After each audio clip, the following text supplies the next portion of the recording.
कैसे हो तुम लोग। जैसे भी हो, अगर कोई खास दिक्कत है या कोई प्रॉब्लम है तो मुझे बता सकते हो। चाहो तो पर्सनली व्हाट्सएप पे बता सकते हो, चाहो तो कमेंट में बता सकते हो। आ, देखो, शुरू करते हैं अपनी पढ़ाई। ज़्यादा बातें नहीं करेंगे, जल्दी से जल्दी अपने टॉपिक पे आएंगे, क्योंकि मुझे इसी सैटरडे और संडे को मिला, अगर मतलब इन्हीं 2 लेक्चर्स में अपना ये चैप्टर कंप्लीट करना है, क्योंकि हो भी जाएगा, कोई दिक्कत की बात नहीं है। तो फटाक से एक काम करते हैं, जो पढ़ाई चल रही है, अपनी सीरीज जो चल रही है, उसमें जो ये नेक्स्ट लेक्चर अपलोड होगा तो इसका मैं एजेंडा लिख दे रहा हूँ पहले, ठीक है, कि क्या क्या रहेगा इस लेक्चर में। ठीक है, एजेंडा पहले लिख देते हैं। तो सबसे पहला एजेंडा रहेगा एक क्विक रिकैप। ये तो बहुत ज़रूरी है, अगर हम इसको नहीं करेंगे तो फिर तेज बच्चे हैं उनका तो काम चल जाएगा, थोड़े जो कमज़ोर हैं उनको दिक्कत होगी। तो सबसे पहले करेंगे क्विक रिकैप। जो भी अभी तक पढ़ा है हम लोगों ने थोड़ा बहुत, उसको जल्दी जल्दी रिकैप कर लेंगे, ठीक है। फिर सेकंड, हम लोग को नया क्या क्या पढ़ना है। जैसा कि आपको पता है कि हम एटम्स की प्रॉपर्टी पढ़ रहे थे, जिसमें हमने एटॉमिक साइज, आयनिक साइज, आयनेशन पोटेंशियल, ये 3 चीज़ें पढ़ ली थी, और मेटालिक कैरेक्टर, ठीक है। आज हमें क्या क्या पढ़ना है? आज हमें पढ़ना है इलेक्ट्रॉन एफिनिटी, इलेक्ट्रॉन एफिनिटी, ठीक है। और क्या पढ़ना है? इलेक्ट्रॉन एफिनिटी के साथ साथ इलेक्ट्रो नेगेटिविटी, इलेक्ट्रो निगेटिविटी। अच्छा, ये सब तो मेन प्रॉपर्टी हो गई। जो मैंने 5 या 6 लिखी थी, वो तो मेन एटम की प्रॉपर्टी हो गई, एलिमेंट की मेन प्रॉपर्टी हो गई। इसके अतिरिक्त ना, हम एडिशनल तौर पे कुछ और प्रॉपर्टीज भी लिख सकते हैं, उनके बारे में भी हम बाद में बात करेंगे, अभी एक साथ नहीं बोलते, नहीं तो दिक्कत हो जाएगी, ठीक है। तो बस तुमको करना क्या है, तुमको ये लेक्चर पूरा देखना है, इसके अलावा तुम्हारी कोई ड्यूटी ही नहीं है। तुम बस क्या करो, इस लेक्चर को पूरा का पूरा देखो, बस तुम्हारा इतना ही काम है। देखो अच्छे से और समझो। जो दिक्कत होता है उसको कमेंट करो, जैसे कि लास्ट वीडियो में सुचिता ने मुझे कमेंट किया था कि उसको आयनाइजेशन, आयनिक साइज में दिक्कत है, तो मैंने उसको बता दिया था। तो दोबारा तो फिर सब चीज़ें बता दी जाएंगी, बस आप खाली ध्यान से देखो। तो चलिए पहला टॉपिक अपना स्टार्ट करते हैं, क्विक रिकैप। हाँ, तो क्विक रिकैप में क्या क्या जानना है, ध्यान सुनिएगा। सबसे पहली चीज़, हम लोगों ने जो सबसे पहली चीज़ जानी थी वो समझा था। इस चैप्टर को जब हमने शुरू किया तो सबसे पहले हमने सीखा था हिस्टोरिकल बैकग्राउंड, इसके बारे में मैंने लास्ट वीडियो में बात करी थी।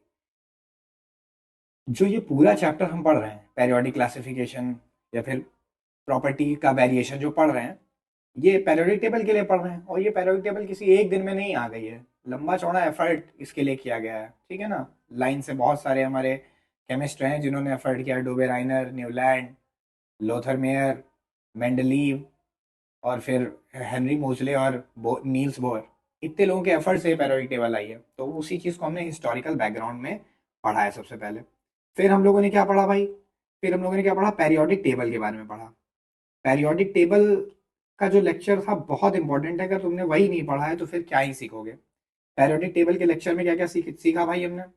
ग्रुप क्या होता है, पीरियड क्या होता है, ठीक है, ग्रुप में क्या चीज़ें सेम चलती हैं, मतलब ग्रुप में क्या पेरियोडिसिटी होती है, और पीरियड वाइज क्या चीज़ें सेम रहती हैं, ये सब बातें हमने जानी। फिर हमने क्या किया? इंपॉर्टेंट ग्रुप्स को डिस्कस किया। क्या डिस्कस किया भाई? इंपॉर्टेंट ग्रुप्स को डिस्कस किया, एंड देयर नेम्स, उनके नाम क्या हैं उसके बारे में डिस्कशन किया, और उस नाम का मीनिंग क्या होता है वो भी हमने डिस्कस किया। तो ये सारी चीज़ें हो गई पेरियोडिक टेबल में। फिर इसके बाद हम कहाँ पहुंचे? हम पहुंचे एटम की प्रॉपर्टी पे। एटम की प्रॉपर्टी पे, तो एटम की प्रॉपर्टी में हमने क्या क्या डिस्कस किया, लाइन से लिखे दे रहे हैं और इसको सिखाई भी दे रहे हैं तुम्हें। सबसे पहले मैंने डिस्कस किया एटॉमिक साइज या एटॉमिक रेडियाई। एटॉमिक साइज या रेडियाई, ये क्या होता है? किसी भी एटम का जो न्यूक्लियस होता है, वहां से लेके जो उसका वैलेंस शेल है, उसके इलेक्ट्रॉन तक की दूरी को आप नाप लो, उसी को कहते हैं एटॉमिक साइज। एक और तरीका होता है एटॉमिक साइज को नापने का बेटा, एक और तरीका होता है। क्या तरीका होता है जल्दी बता दे रहा हूँ। किताबों में तरीका दिया होता है। जैसे मान लो हमने ले लिया हाइड्रोजन मॉलिक्यूल, ठीक है, H2 गैस ले लिया, हाइड्रोजन मॉलिक्यूल। तो ये कैसे होगा? एक एटम ऐसे होगा हाइड्रोजन का, एक ऐसे होगा, दोनों ने आपस में बॉन्डिंग कर रखी है। ये पहला हाइड्रोजन एटम, ये दूसरा। इसका इलेक्ट्रॉन और इसका इलेक्ट्रॉन, ये दोनों का न्यूक्लियस है। ये पहले एटम का न्यूक्लियस, ये दूसरे एटम का न्यूक्लियस, ठीक है। तो ये दोनों इलेक्ट्रॉन शेयर्ड हो गए हैं, ठीक है। तो इसका एक तरीका ये होता है कि आप इस एटम का, जो फर्स्ट एटम का न्यूक्लियस है और जो सेकेंड एटम का न्यूक्लियस है, इनके बीच की दूरी ले लो। इनके बीच की दूरी ले लो, मान लो ये दूरी डी है। कितनी है दूरी? इस दूरी को हमने कह दिया डी। तो जो D/2 दूरी होगी वो एक एटम की दूरी कही जाएगी। ये भी एक तरीका होता है एटॉमिक साइज को बताने का, कि दो एटम के सेंटर टू सेंटर जो भी सेपरेशन रहेगा उसको आधा कर दीजिए, वो उस समय उस एटम का एटॉमिक साइज कहलाएगा। तो ये भी एक तरीका है बताने का। हाँ, अब आते हैं हम सेकंड पॉइंट पे। बहुत सारे बच्चों ने पूछा कि आयनिक साइज की डेफिनेशन क्या होगी, आयनिक साइज की डेफिनेशन क्या होगी, या फिर दूसरी बात कहें तो आयनिक साइज बहुत ज्यादा समझ में नहीं आया। तो पहली बात, अगर तुम आयनिक साइज को एटॉमिक साइज, आयनाइजेशन पोटेंशियल ऐसे टाइप से पूरा वेरिएशन के तौर पर देखना चाहोगे तो तुम्हें कभी नहीं समझ में आएगा आयनिक साइज। आयनिक साइज ना, कोई कैसे बताऊं, जैसे देखो कोई भी जो एटम होता है, एटम होता है उसका अगर वैलेंस इलेक्ट्रॉन निकल जाए या उसमें कोई इलेक्ट्रॉन एंट्री कर जाए, जैसे जाहिर सी बात है जो निगेटिव एटम्स जैसे ऑक्सीजन हो गया, फ्लोरीन हो गया, ये इलेक्ट्रॉन लेके आयन बनाते हैं, क्लियर है ना बात, ये इलेक्ट्रॉन्स को गेन करके आयन बनाते हैं। और जो हमारे मेटल्स हैं जैसे सोडियम, मैग्नीशियम, कैल्शियम, ये क्या करते हैं, ये इलेक्ट्रॉन को लूज करके आयंस बनाते हैं। तो जब ये आयन बन जाते हैं, when they either lose their electron और gain electrons to become an ion, at that time जो उसका न्यूक्लियस है और जो उसका वैलेंस सेल का इलेक्ट्रॉन है उसके बीच की दूरी को हम क्या कहते हैं, आयनिक साइज कहते हैं। आयनिक साइज, क्या आयनिक साइज और एटॉमिक साइज सेम होगी?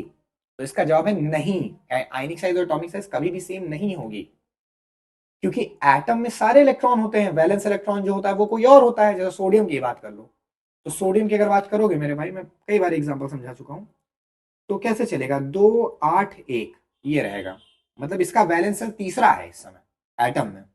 एटम में वैलेंस सेल कौन है, थर्ड है। लेकिन जब ये आयन बनेगा तो उस समय इसका एक इलेक्ट्रॉन निकल जाएगा भाई, उस समय बन जाएगा Na+, मतलब इसने एक इलेक्ट्रॉन लूज कर दिया। अब इसका हो गया 2 और 8, मतलब इसके पास अब दो ही शेल बचे, तो इसका साइज तो छोटा हो गया ना। ये कहानी है, ठीक है। तो आयनिक साइज को पूरा प्रॉपर नहीं वैसे ही समझना है, बस आयनिक साइज के वो सवाल लगा लेना जो मैंने लगवाए थे, ठीक है। एक क्वेश्चन में तुम्हें और दिए दे रहा हूँ आज, वो लगा लेना, ठीक है। एक क्वेश्चन आयनिक साइज का वो भी दिए दे रहा है, लगा लेना बेटा। मेरी पूरी बात मानते चलो, बस 2 लेक्चर में चैप्टर खत्म हो जाएगा, पूरा नंबर तुम्हारा आना है अगर तुमने फॉलो कर लिया तो। चलिए, तो मैं क्वेश्चन और दे दे रहा हूँ आपको। Cl- K+, Ca2+, और क्या डाल दें भाई, सल्फर 2-, और phosphorus 3-। Arrange the following, arrange the above, arrange the above in decreasing order of, in decreasing order of their size। पिछली बार इंक्रीजिंग ऑर्डर में कहा था, आज डिक्रीजिंग ऑर्डर में कह रहे हैं, ठीक है। दोनों में नॉलेज तो सेम ही काम आनी है। तो ये हो गया भैया कौन, आयनिक साइज। फिर थर्ड पॉइंट हमने क्या पढ़ा था, आयोनाइजेशन, आयोनाइजेशन पोटेंशियल। फटाक से बताते हैं आयोनाइजेशन पोटेंशियल क्या होता है। किसी भी एटम में, लेट सपोज कोई एटम है एक्स, तो उस एटम से, उस एटम का सबसे पहले हम गैसियस आइसोलेटेड स्टेट लेंगे, मतलब गैस में कन्वर्ट करेंगे, आइसोलेट करेंगे उसको, मतलब कोई एनर्जी का लेन देन ना हो उसके साथ, ठीक है। उस सिचुएशन में उस एटम से एक इलेक्ट्रॉन निकालने में, मिनिमम एक इलेक्ट्रॉन निकालने में जितनी एनर्जी लगेगी उसी को हम कहेंगे आयनाइजेशन एनर्जी, आयनाइजेशन पोटेंशियल। मतलब इसको डेफिनेशन वाइज क्या बोलेंगे, minimum energy required to remove an electron from a gaseous isolated atom. जैसे अगर कोई एटम एक्स है तो पहले तो इसको गैस में कन्वर्ट करो, फिर क्या करना है, इसमें से एक इलेक्ट्रॉन निकालना है। मैंने यहां पर दिया कुछ एनर्जी ई, क्या दिया, ई एनर्जी दिया, और ई एनर्जी देने की वजह से ये एटम बन गया X+। क्या बन गया भाई, X+, और इसमें से एक इलेक्ट्रॉन बाहर आ गया। तो इस प्रोसेस में जितनी एनर्जी लगी है ना, this is called ionisation energy. क्या कहेंगे, आयोनाइजेशन एनर्जी, या फिर इसी को हम और क्या कह देते हैं, आयनाइजेशन पोटेंशियल। बस आयनाइजेशन पोटेंशियल में ये होता है कि जो एनर्जी देने का मेथड होता है वो इलेक्ट्रिकल एनर्जी होनी चाहिए, पोटेंशियल के फॉर्म में देनी चाहिए, ठीक है। तो ये हो गई कहानी। इसका ट्रेंड्स भी मैंने बताया था कि जैसे जैसे आप टॉप टू बॉटम उतरोगे सब एकदम क्लियर हो जाएगा। आज का लेक्चर बहुत प्रोडक्टिव होने वाला है, बहुत ज्यादा। टॉप टू बॉटम जब आप उतरोगे तो जैसे से आप टॉप से बॉटम आते जाओगे मेटालिक कैरेक्टर बढ़ेगा मेरे भाई, मतलब इलेक्ट्रॉन को लूज करने की टेंडेंसी बढ़ती जाएगी। क्यों, क्योंकि एटम का साइज होता जा रहा है बड़ा, न्यूक्लियस से वैलेंस इलेक्ट्रॉन की दूरी बढ़ रही है, और अंदर वाले जो इलेक्ट्रॉन है, इंटरवेनिंग इलेक्ट्रॉन, वो बाहर रिपल भी कर रहे हैं आखिरी इलेक्ट्रॉन को। तो आखिरी इलेक्ट्रॉन का, वैलेंस इलेक्ट्रॉन का निकलना काफी आसान होता जा रहा है, वैलेंस इलेक्ट्रॉन का रिमूवल काफी ज्यादा आसान होता जा रहा है, जिसके वजह से अब तुमको बाहर से कम एनर्जी देनी पड़ेगी। मतलब जो एटम रहेगा, ये न्यूक्लियस है, ये शेल है, ये तो ये वैलेंस इलेक्ट्रॉन है, अब अंदर भी कई सारे इलेक्ट्रॉन है, यहाँ सब भी तो इलेक्ट्रॉन ही इलेक्ट्रॉन है ना भाई। तो ये सारे इलेक्ट्रॉन्स को बाहर की तरफ पहले से ही पुश कर रहे हैं इस इलेक्ट्रॉन को। तो ऐसे में तुम्हें बाहर से जो एनर्जी देनी पड़ेगी वो काफी कम देनी पड़ेगी। एनर्जी तुमको देनी पड़ेगी बाहर से, बहुत कम देनी पड़ेगी। तो वही उन्होंने बताया था कि टॉप से बॉटम जैसे जैसे हम जाते जाएंगे, हमारा जो आयनाइजेशन पोटेंशियल होगा, आयोनाइजेशन पोटेंशियल, उसकी वैल्यू क्या होती जाएगी? कम। क्योंकि इलेक्ट्रॉन खुद निकलना चाह रहा है मेरे भाई, खुद से ही बाहर आना चाह रहा है। तो काहे तुम एनर्जी ज्यादा दोगे? आयोनाइजेशन पोटेंशियल क्या है? एनर्जी, कितनी एनर्जी देनी पड़ रही है। लेफ्ट टू राइट में क्या हो जाएगा? इसी का जस्ट उल्टा। सबका लॉजिक बता रखा है, दोबारा से देख लेना। इसमें अगर अगर इसमें डिक्रीज हो रही है तो लेफ्ट टू राइट में इंक्रीज होगी। फिर नेक्स्ट आता है मेटालिक कैरेक्टर। क्या आता है भाई? Metallic character. ठीक है, तो देखो लास्ट लेक्चर पता नहीं कितना प्रोडक्टिव था, क्योंकि उस दिन नया नया सब कुछ था। धीरे धीरे मैं खुद भी वो होता जाऊंगा, प्रो होता जाऊंगा समय के साथ, समझ रहे हो ना? धीरे धीरे तो चीजें आती है ना। तो मेटालिक कैरेक्टर समझाते हैं अब तुमको, मैं बिल्कुल बढ़िया समझाता हूँ मेटालिक कैरेक्टर क्या है। देखो, मेटालिक कैरेक्टर क्या होता है? टेंडेंसी। अच्छा, ये सब भी नोटिस किया करो मेरे भाई, छोटी छोटी बातें नोटिस किया करो। कहीं मैं लिखता हूँ मिनिमम एनर्जी, लिखता हूँ मिनिमम पावर, कुछ भी ऐसे भी वर्ड यूज करता हूँ, कहीं कहीं लिखता हूँ टेंडेंसी। मतलब इससे क्या समझ में आता है कि आयनाइजेशन पोटेंशियल जो था वो एक फिजिकल क्वांटिटी है जिसको हम मीजर कर सकते हैं। पर्टिकुलर उसकी कुछ वैल्यू होगी, उसको मीजर कर सकते हैं बेटा। एटॉमिक साइज क्या है? एक फिजिकल क्वांटिटी है जिसको हम मीजर कर सकते हैं। बट मेटालिक कैरेक्टर, हाँ, आयनाइजेशन पोटेंशियल भी क्या है? एक फिजिकल क्वांटिटी जिसको मीजर कर सकते हैं। लेकिन मेटालिक कैरेक्टर क्या है? ये एक फिजिकल क्वांटिटी नहीं है, बल्कि ये एक बिहेवियर है जिसको ऑब्जर्व किया जाएगा। जैसे सुंदरता होती है, सुंदरता के आदमी कितना सुंदर है, ये कोई फिजिकल क्वांटिटी थोड़ा ना है कि नहीं ये 5.4 न्यूटन सुंदर है, ये 3.2 न्यूटन सुंदर है, वो 12 न्यूटन सुंदर है, ऐसा थोड़ा ना होता है। सुंदरता एक फिजिकल क्वांटिटी थोड़ा ना है। सुंदरता क्या है? सुंदरता एक ऑब्जर्व करने वाली चीज है जिसको हम रिलेटिवली बता सकते हैं, हाँ भाई तू ज्यादा सुंदर है, तू कम सुंदर है, ऐसे करके। वैसे तो सबको ही सुंदर है। तो टेंडेंसी है, मेटालिक कैरेक्टर एक टेंडेंसी है। तो tendency to remove an electron, tendency to lose, tendency to lose electron is called metallic character। metallic character मतलब एक एटम जितना इजीली अपने इलेक्ट्रॉन को लूज कर पाएगा, उसका वो उसका मेटालिक कैरेक्टर उतना ज्यादा। अगर हम बात करें लिथियम और सोडियम में, इसका मेटालिक कैरेक्टर ज्यादा है। तो लिथियम के पास क्योंकि है सिर्फ 2 शेल, पहले में 2 इलेक्ट्रॉन, दूसरे में 1 इलेक्ट्रॉन। क्योंकि सोडियम की बात करें तो उसके पास है 3 शेल, पहले में 2 इलेक्ट्रॉन, दूसरे में 8 इलेक्ट्रॉन,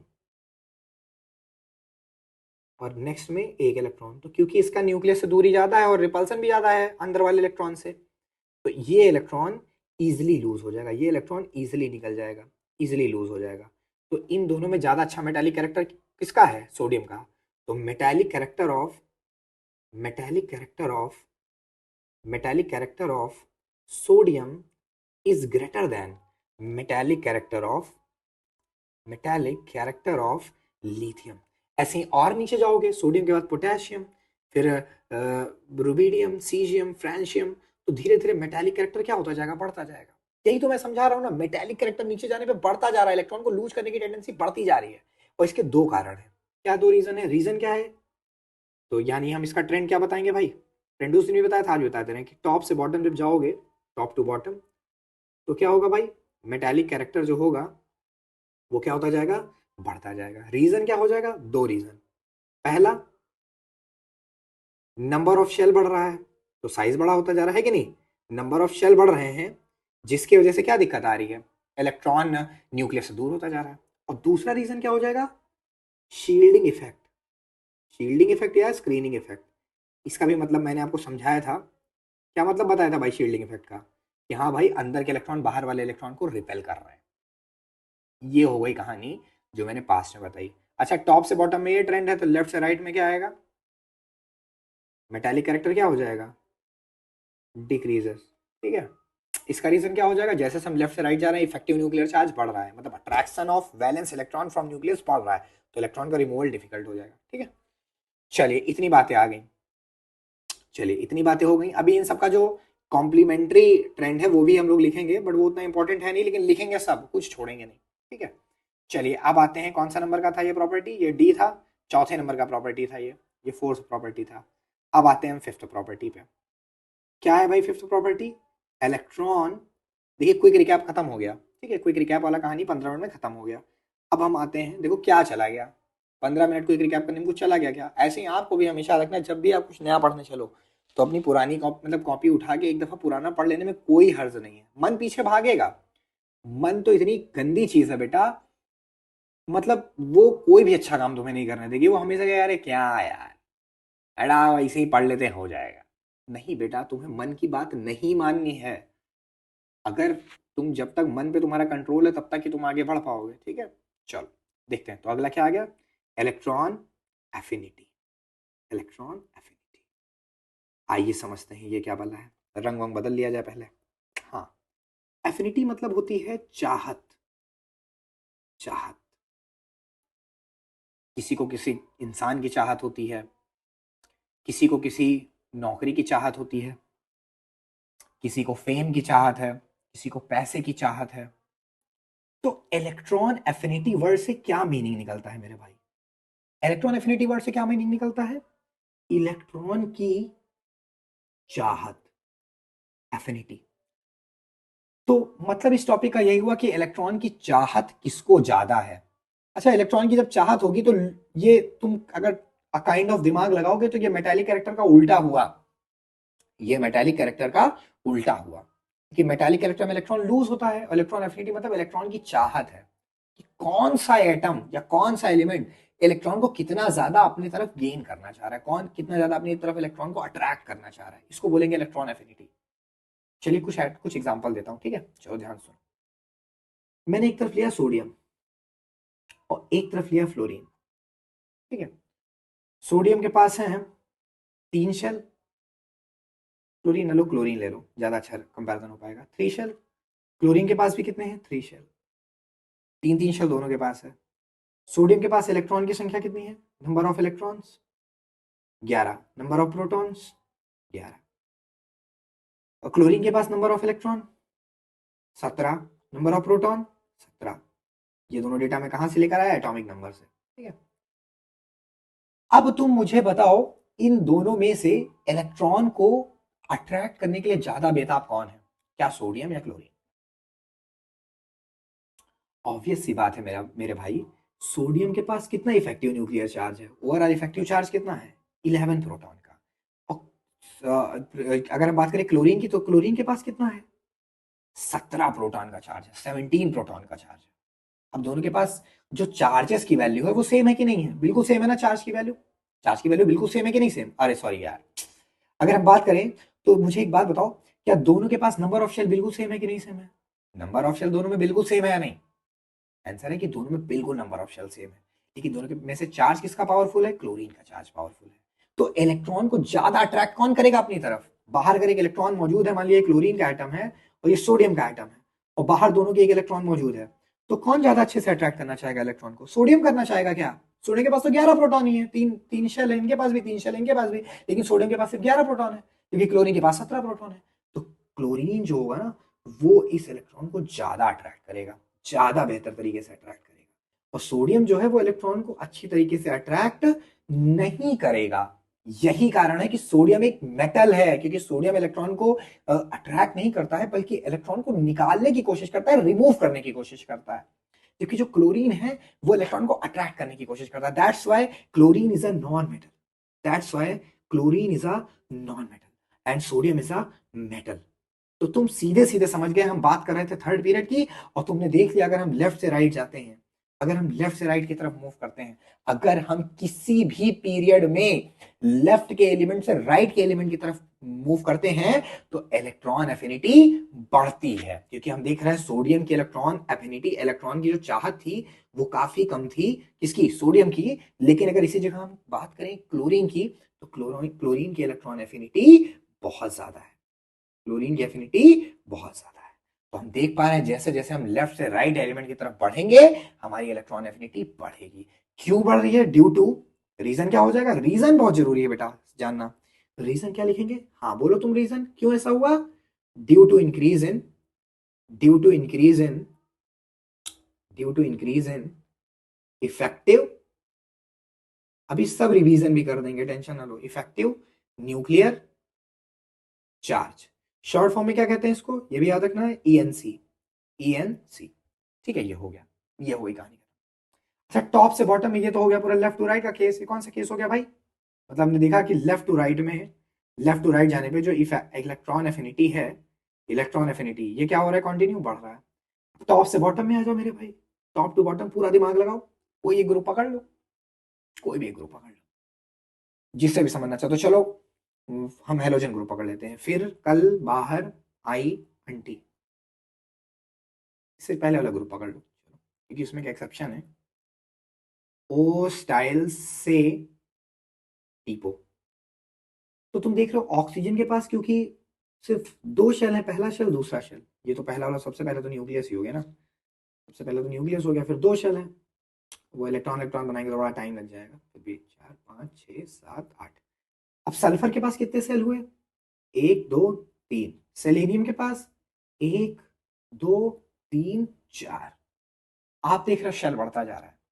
अब तुम मेरे भाई सोचो, एक इलेक्ट्रॉन हम ला रहे हैं, सब में सेम कहानी है, सब में आउट वैलेंस सेल का कॉन्फ़िगरेशन सेम रहेगा, इस 8 रहेगा, इसका 16 रहेगा, ठीक है, ऐसे करके चलता रहेगा। अब सब में एक इलेक्ट्रॉन हम बाहर लेके आए, लो तुम अपना दिमाग लगाओ कि इन तीनों में से सबसे ज्यादा आसान इलेक्ट्रॉन ट्रैप कराना किसमें है, किसमें इलेक्ट्रॉन को घुसेड़ना आसान है, कौन इलेक्ट्रॉन को ज्यादा अट्रैक्ट करना चाह रहा है, सोचो, दिमाग लगाओ, फिर हम बताते हैं। ऑब्वियस सी बात है, इन सारे एलिमेंट में जो ऑक्सीजन होगा वो इलेक्ट्रॉन को सबसे ज्यादा अट्रैक्ट करेगा। रीजन, क्योंकि यहां पर देखो न्यूक्लियस कितना ज्यादा पास है बाहर वाले इलेक्ट्रॉन से, बाहर वाले इलेक्ट्रॉन से न्यूक्लियस कितना ज्यादा पास है, और बीच में इलेक्ट्रॉन की कितनी लेयर आ रही है, बस एक लेयर। अभी यही तो है ना, एक ही सेल तो है, इसमें सबसे पहले हम तो खाली दो इलेक्ट्रॉन है, वो क्या रिपल करेंगे भाई, 8 इलेक्ट्रॉन वाला एक ही सेल तो आ रहा है। लेकिन इसी जगह जैसे से तुम सल्फर पे गए तो देखो न्यूक्लियस की दूरी बढ़ गई पहली बात तो, इंटरवेनिंग जो इलेक्ट्रॉन है, बीच में मौजूद जो इलेक्ट्रॉन है, आप देख रहे हो कहीं ना कहीं इनकी कितनी ज्यादा लेयर आ गई, दो तीन लेयर आ गई, पहली दूसरी तीसरी, अरे चलो दो इलेक्ट्रॉन वाले को अवॉइड भी कर दो तो भी दो लेयर आ गई कि नहीं, ऐसे इसमें देखो कितनी लेयर आ जाएंगी। और ये इलेक्ट्रॉन की जो लेयर आएंगी, ये किसकी तरह काम करेंगी भाई, ये एक शील्ड की तरह काम करेंगी, स्क्रीन की तरह काम करेंगी, जो कि बाहर के इलेक्ट्रॉन को अट्रैक्ट नहीं होने देंगी। तो हमने ये देखा, जब हम टॉप से बॉटम की तरफ मूव करते हैं, टॉप टू बॉटम जाते हैं, तो क्या हो रहा है भाई, हमारी जो इलेक्ट्रॉन की एफिनिटी है, इलेक्ट्रॉन की एफिनिटी जो है वो कम हो रही है। रीजन, रीजन बोलो भाई, रीजन, रीजन क्या हो जाएगा, तो दो रीजन बता सकते हो। पहला तो बोल सकते हो due to increase in size, size बढ़ता जा रहा है, फिर तुम बोल दो due to increase in number of shell, पहला तो ये रीजन लिख सकते हो, नंबर ऑफ, सारा नोट सब कुछ बना के टाइमली भेज देना बेटा, लापरवाही मत करना, जो लापरवाही कर रहे हैं वो दिमाग में है मेरे, बताएंगे उनको, मारेंगे बहराइच में आके पकड़ के। देखो, due to increase in number of shell हो गया, और दूसरा क्या हो जाएगा, शील्डिंग इफेक्ट। अरे कहीं ना कहीं ये जो बीच वाले इलेक्ट्रॉन है यही तो रिपल्सन कर रहा है ना अंदर आने वाले इलेक्ट्रॉन को, तो क्या हो जाएगा, शील्डिंग इफेक्ट, शील्डिंग इफेक्ट, ये हो गया भाई, ले मेरे भाई, इलेक्ट्रॉन एफिनिटी भी कंप्लीट हो गया। अब आते हैं अपने नेक्स्ट टॉपिक पे,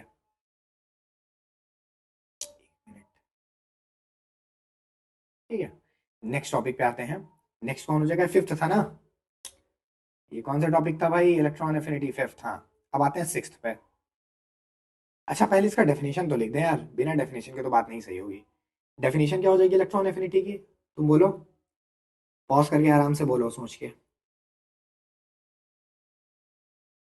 हाँ, तो इलेक्ट्रॉन एफिनिटी की डेफिनेशन क्या हो जाएगी, अमाउंट ऑफ एनर्जी, वैसे तो सही नाम इलेक्ट्रॉन एफिनिटी केवल नहीं होगा, इसको इलेक्ट्रॉन गेन एंथैल्पी भी कहते हैं, लेकिन वो थोड़ा सा अलग टर्म में चलाएगा। अभी इलेक्ट्रॉन एफिनिटी मतलब क्या हो जाएगा, amount of energy, amount of energy released during, मतलब जब एक इलेक्ट्रॉन को अंदर घुसेड़ेंगे किसी एटम में तो वो कितनी एनर्जी रिलीज कर रहा है। तो किसी एटम जब आप इलेक्ट्रॉन अट्रैक्ट होकर अंदर जाता है ना किसी एटम के पास, जो कि एग्जांपल समझा रहे थे, उस समय वो कुछ अमाउंट ऑफ एनर्जी रिलीज करता है बेटा। और तुम ये भी जान लो, वो जितना ज्यादा खुशी खुशी इलेक्ट्रॉन को गेन करेगा, वो जितना ज्यादा खुशी के साथ इलेक्ट्रॉन को गेन करेगा, वो उतनी ज्यादा एनर्जी रिलीज करेगा बाहर की तरफ। जैसे कि मैंने बात किया था सबसे पहले सोडियम और क्लोरीन वाले एग्जांपल पे, तो क्लोरीन बहुत ज्यादा एनर्जी रिलीज करेगा क्योंकि वो बहुत खुशी खुशी उस इलेक्ट्रॉन को एक्सेप्ट कर रहा है। जबकि सोडियम की बात करें तो सोडियम जब तुम उस इलेक्ट्रॉन को ट्रैप कराओगे तो वो एनर्जी रिलीज बहुत कम करेगा, या हो सकता है ना करे, करे ही ना, मतलब इलेक्ट्रॉन लेने के लिए तैयार ही ना हो, एनर्जी रिलीज करे ही ना वो। ठीक है ना, यही फैक्चुअल बात है। चलो, तो amount of energy release during gain of electron. और इसमें हुआ क्या भाई, एक हमारा जो न्यूट्रल एटम है, इसको भी हम एग्जांपल समझा दे रहे हैं कि कोई गैसियस न्यूट्रल एटम है, तो यहाँ पर इलेक्ट्रॉन निकालना तो है नहीं आयनेशन पोटेंशियल की तरह, यहाँ पर एक इलेक्ट्रॉन हम गेन कराएंगे, और गेन करा के उसको क्या बनाएंगे, एक्स माइनस। वो भी अब देखो ये निगेटिवली चार्ज हो गया, मतलब एक न्यूट्रल एटम था पहले, पहले कैसा एटम था ये, न्यूट्रल एटम, है ना, कोई चार्ज तो है नहीं, और फाइनली क्या बन गया, निगेटिवली चार्ज एटम बन गया, निगेटिवली चार्ज, फिर निगेटिव निगेटिव आयन बन गया, ऐसे भी कह सकते हैं, निगेटिवली चार्ज एटम बन गया। ठीक है, तो ये सब बातें ध्यान रखना। इस तरीके से खत्म हो गया आपका क्या, इलेक्ट्रॉन एफिनिटी। अब नेक्स्ट आते हैं, सिक्स्थ, इलेक्ट्रोनेगेटिविटी। इलेक्ट्रोनिगेटिविटी, हाँ भाई, इलेक्ट्रोनिगेटिविटी क्या होता है, देखो इलेक्ट्रोनिगेटिविटी क्या होता है, इलेक्ट्रोनिगेटिविटी जैसे मान लो कोई एटम है, ठीक है, कोई एक एटम है, उसने किसी एक एटम से बॉन्ड बनाया, मतलब मैंने जो एटम लिया वो लिया एक्स, और इसने बॉन्ड बनाया किसी एक एटम से वाई से। ठीक है, अब एक्स और वाई के बीच में जो बॉन्ड बना वो बना covalent bond, covalent bond. Covalent bond आप सब लोग जानते होंगे, कोवेलेंट बॉन्ड हमेशा इलेक्ट्रॉन के लेन देन से नहीं बनता है, म्यूचुअल शेयरिंग से बनता है कोवेलेंट बॉन्ड। ठीक है, अब जब एक्स और वाई के बीच में कोवेलेंट बॉन्ड बना तो इनके बीच में इलेक्ट्रॉन की शेयरिंग हुई होगी, एक इलेक्ट्रॉन इसका इस्तेमाल हुआ होगा, एक इलेक्ट्रॉन इसका इस्तेमाल हुआ होगा। और मैं ऐसा भी कह सकता हूँ कि दोनों इलेक्ट्रॉन इस समय बिल्कुल बीच में होंगे, मैं ऐसा कह सकता हूँ, बिल्कुल कह सकता हूँ कि हाँ दोनों की शेयरिंग से बना है। जब अगर हम इसका एटम भी बनाएंगे तो ये इसका एटम पूरा ऐसे कंप्लीट हो जाएगा, इसका एटम ऐसे कंप्लीट हो जाएगा, दोनों इलेक्ट्रॉन कहाँ आ जाएंगे, बिल्कुल बीच में। तो इलेक्ट्रोनिगेटिविटी क्या होता है, ये बॉन्ड तो बन गया, मतलब मॉलिक्यूल तो बन गया। अब इलेक्ट्रोनिगेटिविटी इस चीज का मीजर है कि जो ये इलेक्ट्रॉन्स हैं कोवेलेंट बॉन्ड में, इसको एक्स एटम अपनी तरफ कितना ज्यादा खींचेगा। यस, कुछ एटम की टेंडेंसी होती है, पेरियोडिक टेबल में बहुत सारे ऐसे एटम है बेटा जिनके अंदर ये टेंडेंसी है कि वो जो कोवेलेंट बॉन्ड के जो इलेक्ट्रॉन होते हैं, इनका नाम क्या होता है, नाम बताओ बेटा, नाम इसका सबका मैंने आपको बता रखा है, नाम बोलो, क्या इस इलेक्ट्रॉन को क्या कहेंगे इस समय, यस, इसको कहेंगे shared pair, shared pair of electron, shared pair of electron, या फिर इसको और क्या बोलते हैं, बॉन्डेड इलेक्ट्रॉन, क्या बोलते हैं, bonded electron, shared pair of electron. ठीक है, तो शेयर्ड पेयर ऑफ इलेक्ट्रॉन या बॉन्डेड इलेक्ट्रॉन जो है, इसको कोई एटम अपनी तरफ कितना ज्यादा अट्रैक्ट करेगा, इस टेंडेंसी को बोलेंगे इलेक्ट्रोनिगेटिविटी। कुछ एटम के अंदर टेंडेंसी होती है कि वो शेयर्ड पेयर के इलेक्ट्रॉन को बहुत ज्यादा अपनी तरफ अट्रैक्ट कर लेते हैं, इनमें सबसे बड़ा बॉस है फ्लोरीन। याद रखना लाइन से 3 नंबर, फोन, फोन, सबसे ज्यादा इलेक्ट्रोनिगेटिविटी होती है फ्लोरीन की, फिर ऑक्सीजन की, फिर नाइट्रोजन। फ्लोरीन से अगर किसी भी एटम का तुम बॉन्ड बनाते हो, लेट्स सपोज एच से बॉन्ड बनाते हो, तो फ्लोरीन क्या करेगा, शेयर्ड पेयर इलेक्ट्रॉन को अपनी तरफ खींच लेगा, और इतना ज्यादा खींच लेगा कि इसके ऊपर एक पार्शियल निगेटिव चार्ज आ जाएगा। ये पार्शियल का साइन है जो बना है, डेल्टा बोलते हैं इसको, स्मॉल डेल, डेल बोलते हैं। तो इसके ऊपर एक पार्शियल निगेटिव आ जाएगा, जब कोई चीज इलेक्ट्रॉन को गेन करती है तो उसके ऊपर क्या आता है, निगेटिव। यहाँ पर इसने इलेक्ट्रॉन को अपनी तरफ काफी ज्यादा अट्रैक्ट कर लिया है, तो उसके ऊपर क्या आ जाएगा, पार्शियल। अच्छा, हाइड्रोजन इस समय जाहिर सी बात है, जो ये बीच का इलेक्ट्रॉन था, जो शेयर्ड पेयर ऑफ इलेक्ट्रॉन था जिसको फ्लोरीन ने अट्रैक्ट किया है, ये सिर्फ फ्लोरीन का था क्या, इसमें दोनों इलेक्ट्रॉन फ्लोरीन के थे क्या, एक ही तो फ्लोरीन का रहा होगा ना, दूसरा इलेक्ट्रॉन किसका रहा होगा, दूसरा रहा होगा हाइड्रोजन का। तो बेचारा हाइड्रोजन का इलेक्ट्रॉन उससे दूर चला गया, इसलिए इसके ऊपर क्या आएगा, पार्शियल पॉजिटिव, इसको हम बोलते हैं पार्शियल निगेटिव, पार्शियल निगेटिव। और इस पे जो है इसको क्या बोलेंगे, पार्शियल, पार्शियल पॉजिटिव। अच्छा एक बात बताओ, जितना पार्शियल निगेटिव फ्लोरीन पे आया है उतना ही हाइड्रोजन पे पार्शियल पॉजिटिव आएगा, सोचो कि दोनों पे जो अमाउंट ऑफ चार्ज आया होगा पार्शियल निगेटिव, उतना ही पार्शियल, जितना इस पे निगेटिव आया उतना ही इस पे पॉजिटिव आया है, सोचो। यस, जितना एक एटम पे निगेटिव आया है उतना ही दूसरे पे पॉजिटिव आएगा। रीजन है उसका, क्योंकि जितना शेयर्ड पेयर को फ्लोरीन अपनी तरफ अट्रैक्ट किया, जितना अपनी तरफ गेन किया, बॉन्डेड है ये फ्लोरीन है, ये हाइड्रोजन है, फ्लोरीन ने जितना बीच के इलेक्ट्रॉन को अट्रैक्ट किया, हाइड्रोजन ने कहीं ना कहीं उतना ही तो लूज किया, उतना ही तो उसको उधर भेजा। मतलब जितना इधर से गेन हुआ उतना इधर से लूज हुआ, तो जितना इसके ऊपर नेगेटिव आया उतना इसके ऊपर पॉजिटिव आया। यस, तो दोनों के ऊपर आने वाला चार्ज इक्वल होगा। चलिए इलेक्ट्रोनेगेटिविटी की डेफिनेशन लिख लेते हैं। ये भी एक टेंडेंसी है, इसका कोई वैल्यू नहीं होगा। It is the tendency of an atom to attract the shared pair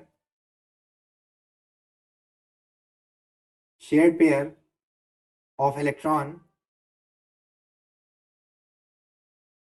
It is the tendency of an atom to attract the shared pair of electron. बस ठीक है इतना।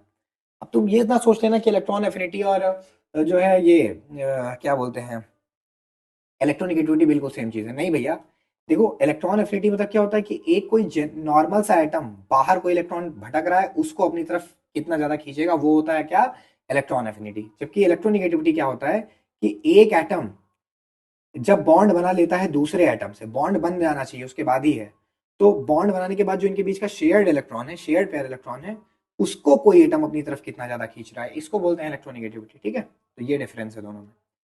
तो ये हो गया। और सबसे ज्यादा किसकी है, मोस्ट इलेक्ट्रोनेगेटिव एटम्स कौन से हो जाएंगे, मोस्ट इलेक्ट्रोनेगेटिव एटम कौन से हो जाएंगे भाई, मैंने क्या ट्रिक बताई, फॉन सबसे ज्यादा है, फिर ओ, फिर एन, फिर क्लोरीन, फिर ऐसे ऐसे चलता रहेगा, बहुत लंबी सीरीज है ये। आइए ट्रेंड देख लेते हैं इसका, ट्रेंड्स। तो इसका ट्रेंड्स का तरीका बता दूं क्या होगा, मेटेलिक कैरेक्टर का उल्टा, मेटेलिक कैरेक्टर का उल्टा। देखो ऑब्वियस सी बात है यार, शेयर पेयर को अट्रैक्ट वही चीजें करेंगी जो निगेटिव होंगी। अब मेटेलिक मेटेलिक प्रॉपर्टी में क्या होता है, चीजें पॉजिटिव बनने का प्रयास करती है। क्यों, मेटेलिक कैरेक्टर में क्या होता है, कोई भी जो एटम होता है वो अपने इलेक्ट्रॉन को लूज करके क्या बनना चाह रहा है, पॉजिटिव बनना चाह रहा है। कोई भी एटम अपने इलेक्ट्रॉन को लूज करके पॉजिटिव नेचर एक्वायर करना चाह रहा है, पॉजिटिव नेचर को एक्वायर करना चाह रहा है। तो जब कोई चीज अपने आप को पॉजिटिव में कन्वर्ट करना चाहेगी, तो इलेक्ट्रोनेगेटिविटी से वो जस्ट उल्टा हो जाएगी। तो ट्रेंड क्या हो जाएगा, टॉप टू बॉटम में, टॉप टू बॉटम में। जाहिर सी बात है, मेटालिक कैरेक्टर बढ़ता है ना, तो इलेक्ट्रोनेगेटिविटी क्या होगी, जैसे हम टॉप से बॉटम में जाएंगे इलेक्ट्रोनेगेटिविटी डिक्रीजेस, उसी का उल्टा। और लेफ्ट टू राइट में क्या हो जाएगी, लेफ्ट टू राइट में मेटालिक कैरेक्टर लेफ्ट से राइट जाने में घटता है। सबसे ज्यादा मेटालिक सोडियम है और सबसे कम कौन है, क्लोरीन। तो देखो जैसे हम सोडियम से बढ़ते बढ़ते सोडियम, मैग्नीशियम, एल्यूमिनियम, सिलिकॉन, फिर फास्फोरस, फिर सल्फर, फिर क्लोरीन तक जाते हैं, तो कंटिन्यू मेटालिक कैरेक्टर क्या हो रहा है, कम होता जा रहा है, नॉन मेटालिक की तरफ बढ़ते जा रहे हैं। तो लेफ्ट टू राइट जाने पे मेटालिक कैरेक्टर घट रहा है, तब इलेक्ट्रोनेगेटिविटी क्या होगी, बढ़ेगी, इंक्रीजेस, इंक्रीजेस। ठीक है, ये बात है। तो इतनी बातें तुम्हें ध्यान रखनी है इलेक्ट्रोनेगेटिविटी से रिलेटेड। ठीक है, ये भी आपका हो गया। ठीक है, आइए अब कुछ अदर प्रॉपर्टीज ऑफ एटम देख लेते हैं। Other properties of element, other properties of elements and their trends. सबसे पहले देख लेते हैं क्या, रिएक्टिविटी, रिएक्टिविटी। तो याद रखना, रिएक्टिविटी का मतलब होता है कौन कितना ज्यादा रिएक्टिव है, कितना ज्यादा किसी से रिएक्शन करने के लिए बेताब है। तो रिएक्टिविटी का एक ट्रेंड नहीं बता सकते कि टॉप से बॉटम जाने में रिएक्टिविटी बढ़ेगी, लेफ्ट से राइट बढ़ेगी। डिपेंड करेगा कि कैसा माहौल है, किस चीज की बात कर रहे हो। ठीक है, जैसे कैसे बताएं, जैसे रिएक्टिविटी की जब बात आएगी तो तुमको पहले ये जज करना पड़ेगा कि किसकी रिएक्टिविटी की बात हो रही है। पूरे सारे एलिमेंट की रिएक्टिविटी एक तरह वेरी नहीं करेंगी। जैसे सबसे पहले हम बात करें मेटल्स की, किसकी बात करें, सबसे पहले हमने बात कर ली मेटल्स की। तो मेटल्स तुमको अच्छे से मालूम है, जैसे जैसे हम टॉप से बॉटम जाएंगे, टॉप टू बॉटम, वैसे वैसे मेटल का बिहेवियर मेटालिक होता जाएगा, और जितना ज्यादा मेटालिक होता जाएगा वो मेटल वाली रिएक्शन उतनी आसानी से दे देगा। फिर से समझते हैं, जैसे जैसे हम टॉप से बॉटम जाएंगे, लीनियम, lithium, sodium, potassium, rubidium, caesium, francium, वैसे वैसे मेटालिक कैरेक्टर क्या होता जाएगा, बढ़ता जाएगा। तो मेटल वाली जितनी भी रिएक्शन है वो इसी ऑर्डर में रिएक्टिविटी को बढ़ाती जाएंगे। जैसे लिथियम से ज्यादा रिएक्टिव सोडियम, सोडियम से ज्यादा रिएक्टिव पोटेशियम, पोटेशियम से ज्यादा रिएक्टिव रुबिडियम, सीजियम, फ्लेशियम, ऐसे करके। तो टॉप से बॉटम जाने पे अगर कोई मेटल्स है तो उसकी रिएक्टिविटी जो होगी वो टॉप से बॉटम जाने में क्या होगी बच्चों, बढ़ेगी। और लेफ्ट से राइट जाने पे, लेफ्ट टू राइट जाने पे, लेफ्ट टू राइट जाने पे जाहिर सी बात है मेटल का बिहेवियर कम हो रहा है तो उसकी रिएक्टिविटी भी क्या होगी, उसकी रिएक्टिविटी कम होगी। अच्छा यही चीज अगर हम बात करें किसी नॉन मेटल के लिए, अगर हम ये सेम पूरा जो स्टडी है वो किसी नॉन मेटल के लिए करें तो आइए बात कर लेते हैं नॉन मेटल। बेसिकली हमारे दो ही कैटेगरी है, नॉन मेटल और मेटल्स, ठीक है। तो नॉन मेटल में क्या होगा भाई, टॉप से बॉटम जाएंगे तो क्या होगा, टॉप से बॉटम जाने पे बताओ नॉन मेटेलिक बिहेवियर बढ़ेगा या घटेगा, सोचो। ऑब्वियस सी बात है भाई, मेटेलिक बिहेवियर टॉप से बॉटम जाने में क्या हो रहा है, बढ़ रहा है। टॉप से बॉटम जाने में मेटेलिक बिहेवियर बढ़ रहा है तो नॉन मेटेलिक बिहेवियर घटेगा। नॉन मेटेलिक बिहेवियर टॉप से बॉटम जाने में क्या होगा, घटेगा। अरे किसी चीज की मेटेलिक प्रॉपर्टी बढ़ती जा रही है मेरे भाई, मेटेलिक प्रॉपर्टी बढ़ती जा रही है तो इसका मतलब नॉन मेटेलिक प्रॉपर्टी क्या हो रही है, घटती जा रही है। और क्या, तो रिएक्टिविटी क्या होगी, उसी का उल्टा हो जाएगी। रिएक्टिविटी इसमें क्या होगी, टॉप से बॉटम जाने पे रिएक्टिविटी कम होती जाएगी।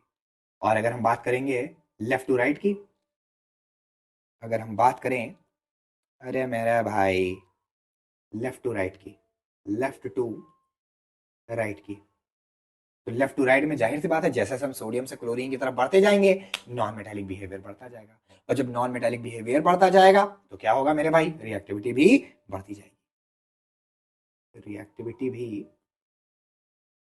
बढ़ती जाएगी। ठीक है, तो एक मैंने आपको क्या बता दिया, रिएक्टिविटी। आइए अदर में कुछ और चीजें सीख लेते हैं। और अदर में क्या देख लें, नॉन मेटालिक बिहेवियर भी लिख लें फटाक से बिना समझाए। नॉन मेटालिक कैरेक्टर, देखो ये सब जबरदस्ती वाला है सब, ठीक है, सब एक दूसरे पर डिपेंड कर रहा है, सब जो पुराना पढ़ के आए हो ना उसी का इलांगेशन है ये। तो नॉन मेटालिक बिहेवियर क्या हो जाएगा, टॉप से बॉटम में क्या, ज्यादा टाइम नहीं लेंगे इसमें, टॉप टू बॉटम में मेटालिक कैरेक्टर क्या होता है, बढ़ता है। तो नॉन मेटालिक कैरेक्टर क्या होगा, डिक्रीज करेगा। लेफ्ट से राइट में मेटालिक कैरेक्टर कम होता है तो नॉन मेटालिक कैरेक्टर क्या होगा, बढ़ेगा। खत्म हो गया। नेक्स्ट देखते हैं, बेसिक कैरेक्टर। ये सब थोड़ा सा तुम्हारे लिए टफ पड़ेगा, बेसिक कैरेक्टर्स। चलो इसके बारे में बाद में ही बात करेंगे, इन सब के बारे में अभी अभी बात नहीं करते हैं, नहीं तो फर्जी दिक्कत होगी तुम्हें, ठीक है। तो ये इतनी चीज़ें हो गई। और क्या बचा, ठीक है। अब एक काम करते हैं, एक टेबल बना लेते हैं ट्रेंड्स की। ट्रेंड्स को भी एक बार में पूरा का पूरा समझ लेते हैं, यही पन्ना आपको हमेशा रिवाइज करना है जो लिखने जा रहे हैं। Trends in periodic table, periodic table. आइए फटाफट समझते हैं। एक पहले, सबसे पहले लिखेंगे इधर प्रॉपर्टी जिसकी हम बात कर रहे हो, तो इधर क्या लिखेंगे कि टॉप टू बॉटम में उसका क्या ट्रेंड चलेगा। ठीक है, यानी टॉप टू बॉटम का मतलब क्या होगा, अगर हम टॉप से बॉटम जा रहे हैं तो हम बात किसकी कर रहे हैं, अलोंग दी ग्रुप। रंग में परिवर्तन कर लेता हूं, along the, along the groups. और अगर हम बात करें लेफ्ट टू राइट की, लेफ्ट टू राइट, देखो रीजन मैं बोलते चलूंगा, आप उसको कॉपी में लिख लेना अगर आपको मन होता है तो, ठीक है। तो लेफ्ट टू राइट में क्या हो जाएगा, across the period, across the period. चलिए फटाफट लिखते हैं, शॉर्ट फॉर्म में लिखेंगे। सबसे पहले बात कर लेते हैं एटॉमिक साइज की, एटॉमिक साइज या रेडियाई जो भी हो। तो टॉप से बॉटम जाने पे शेल बढ़ रहा है इसलिए साइज इंक्रीज करेगा, साइज क्या होगा, इंक्रीज करेगा। और लेफ्ट टू राइट जाने पे डिक्रीज करेगा, क्यों, इफेक्टिव न्यूक्लियर चार्ज की वजह से। इसका रीजन क्या हो जाएगा, इफेक्टिव न्यूक्लियर चार्ज, इसका हो जाएगा नंबर ऑफ शेल की वजह से। अब रीजन मैं बोलूंगा ही, सिर्फ लिखूंगा नहीं, बहुत टाइम चला जाएगा। फिर नेक्स्ट कौन आता है भाई, आयनिक साइज को हटा ही दो, आयनाइजेशन पोटेंशियल। क्या आता है, आयनाइजेशन पोटेंशियल, आयोनाइजेशन पोटेंशियल। तो आयनाइजेशन पोटेंशियल की बात करें तो टॉप से बॉटम हम जैसे जैसे जाते हैं वैसे वैसे इलेक्ट्रॉन का रिमूवल इजी होता जाता है, और इलेक्ट्रॉन जब रिमूवल इजी हो जाएगा तो हमें ज्यादा एनर्जी क्यों देनी पड़ेगी भाई, यानी टॉप से बॉटम जाने पे ये आयनेशन पोटेंशियल कम होता है। और लेफ्ट टू राइट पे हमें पता है इलेक्ट्रॉन मेटल से नॉन मेटल का बिहेवियर कन्वर्ट हो रहा है, तो नॉन मेटल में इलेक्ट्रॉन निकालना मुश्किल है, तो भाई ज्यादा एनर्जी देनी पड़ेगी। ये हो गया। फिर और क्या बचा भाई, metallic character, metallic character, metallic character. तो जैसे हम टॉप से बॉटम आते जाते हैं इलेक्ट्रॉन का रिमूवल आसान होता जाता है, यानी मेटेलिक कैरेक्टर बढ़ता जा रहा है, इंक्रीजेस। और लेफ्ट टू राइट में क्या हो जाएगा, डिक्रीजेस। अगेन वही जवाब हो जाएगा, टॉप से बॉटम में जवाब हो जाएगा इंक्रीज इन साइज और शील्डिंग इफेक्ट, और लेफ्ट से राइट जाने पे इफेक्टिव न्यूक्लियर चार्ज बढ़ रहा है इसलिए। कितनी प्रॉपर्टी हो गई भाई, ये फर्स्ट, ये सेकंड, ये थर्ड, तीन हुई। अब और बताते हैं क्या, इलेक्ट्रॉन एफिनिटी, इलेक्ट्रॉन एफिनिटी। तो भाई जाहिर सी बात है जैसे जैसे हम टॉप से बॉटम जाते जा रहे हैं शेल बढ़ते जा रहे हैं, यानी इलेक्ट्रॉन जो बाहर मौजूद है बेचारा, जो अंदर आना चाह रहा है, उसको अंदर के इलेक्ट्रॉन बाहर भगा रहे हैं, कह रहे हैं नहीं भाई तुझको नहीं आने देंगे। तो इलेक्ट्रॉन एफिनिटी बढ़ रही है, टॉप से बॉटम जाने में घट रही है, ऑब्वियस सी बात है घट रही है, क्योंकि शेल बढ़ते जा रहे हैं जैसे जैसे नीचे आ रहे हैं, और इलेक्ट्रॉन का घुसना मुश्किल होता जा रहा है। तो टॉप से बॉटम जाते समय कम होगा, और लेफ्ट से राइट जाते पर आसान होता जाएगा, क्योंकि effective nuclear charge number nucleus को पावरफुल होता जाएगा, वो खींच लेगा अपनी तरफ। सोडियम और क्लोरीन वाला एग्जाम्पल याद करो। कितनी प्रॉपर्टी होगी भाई, चार हो गया। आप क्या बताएंगे, non metallic character, non metallic character, राग से देखते जाओ।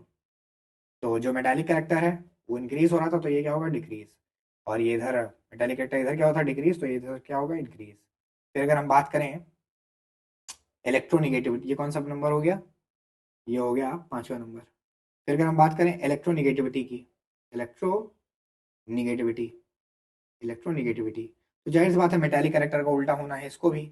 मेटालिक कैरेक्टर का जस्ट उल्टा नॉन मेटालिक कैरेक्टर भी है, तो और जाहिर सी बात है जब मेटालिक का उल्टा नॉन मेटालिक है, तो इसका मतलब मेटालिक का उल्टा ही इलेक्ट्रोनिगेटिविटी भी होना है। वो मैंने बता रखा है कि जो मेटालिक कैरेक्टर का ट्रेंड होता है इलेक्ट्रोनिगेटिविटी का ट्रेंड उसका जस्ट अपोजिट होता है। इसका डेफिनेशन क्या होता है, tendency to attract shared pair of electron, ठीक है। तो मेटालिक का हमने देखा जो है इंक्रीजेस, तो इसका क्या हो जाएगा, डिक्रीजेस, और इसका इधर डिक्रीजेस, तो इधर देख रहे हो बेटा।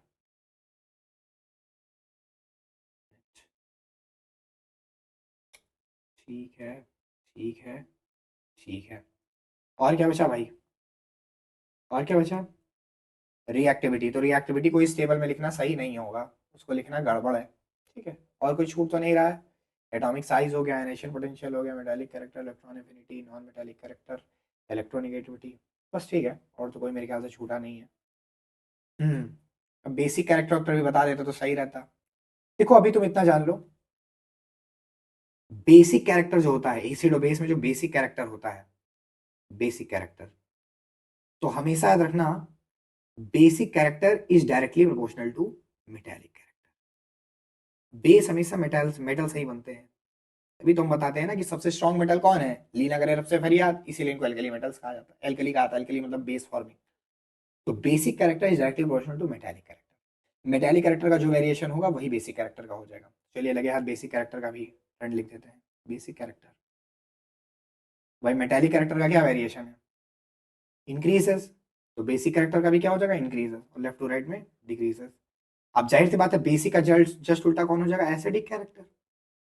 तो एसिडिक कैरेक्टर किसके डायरेक्टली प्रोपोर्शनल हो जाएगा, नॉन मेटालिक कैरेक्टर। ऑब्वियस सी बात है, नॉन मेटालिक कैरेक्टर। जाहिर सी बात है जो बेसिक कैरेक्टर का स्ट्रेंथ है एसिडिक कैरेक्टर, इसका जस्ट उल्टा हो जाएगा, एसिडिक कैरेक्टर। तो ये अगर इंक्रीज हो रहा है तो ये डिक्रीज होगा, अगर ये डिक्रीज हो रहा है तो ये इंक्रीज होगा।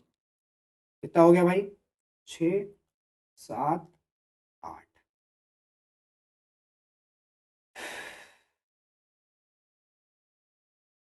बस तुम्हें इतना ध्यान रख लेना है मेरे भाई, तुम्हारा काम ओके हो जाएगा। मैं क्या करूंगा अभी इसमें आपके कुछ क्वेश्चंस लगा दूंगा, ठीक है, इसी में लास्ट में कुछ क्वेश्चन अटैच कर दूंगा। वो सारे क्वेश्चन तुम्हें करने हैं, उसका जवाब देना है, ध्यान रखना। चाहूँ तो अभी भी लिख के भी करा सकता हूँ, लेकिन वीडियो लंबी हो जाएगी। तो आपको मैं कुछ क्वेश्चन लगा दूंगा, उनको आपको करना है, ठीक है, भूलना नहीं, मारूंगा बहुत, ध्यान रखना, आ रहा हूँ मारने के लिए तुम्हें, ठीक है।